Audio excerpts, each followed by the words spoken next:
కేంద్ర ప్రభుత్వం ప్రవేశపెట్టిన బడ్జెట్లో ఈపీఎస్ పెన్షన్దారులకు సంబంధించి మొండి చేయి చూపడానికి నిరసనగా ఈరోజు ఈపీఎస్ పెన్షన్దారులందరూ కూడా ఆర్టీసీ కాంప్లెక్స్ ద్వారా కేంద్ర ప్రభుత్వ విధానాలకు నిరసనగా ధర్నా చేపట్టడం జరిగింది.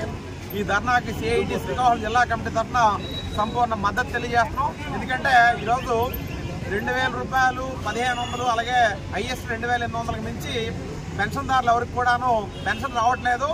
ఈ కనీస పెన్షన్తో పెన్షన్దారుల కుటుంబాలు ఏ రకంగా బ్రతుకుతాయని చెప్పి మోడీ గారిని మేము ప్రశ్నిస్తున్నాం.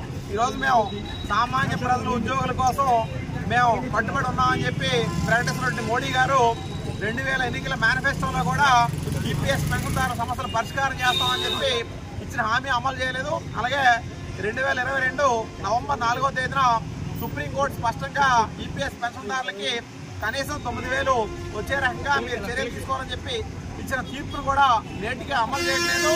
అందుకు కనీస పెన్షన్ 9000 రూపాయలు ఖచ్చితంగా అందరికి కూడా అమలు చేయాలి.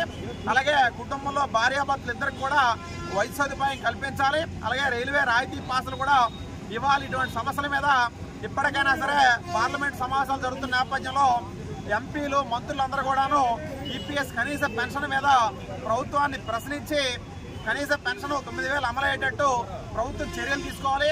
అలా కాని పక్షంలో భవిష్యత్తులో పెన్షన్దారులు చేసే పోరాటాలన్నింటినీ కూడా సిఐటి ప్రత్యక్షంగా పాల్గొనడంతో పాటు సంపూర్ణ మద్దతు ఇస్తుందని చెప్పి తెలియజేస్తున్నాం. పి తేజేశ్వరరావు, సిఐటి జిల్లా ప్రధాన కార్యదర్శి, శ్రీకాకుళం.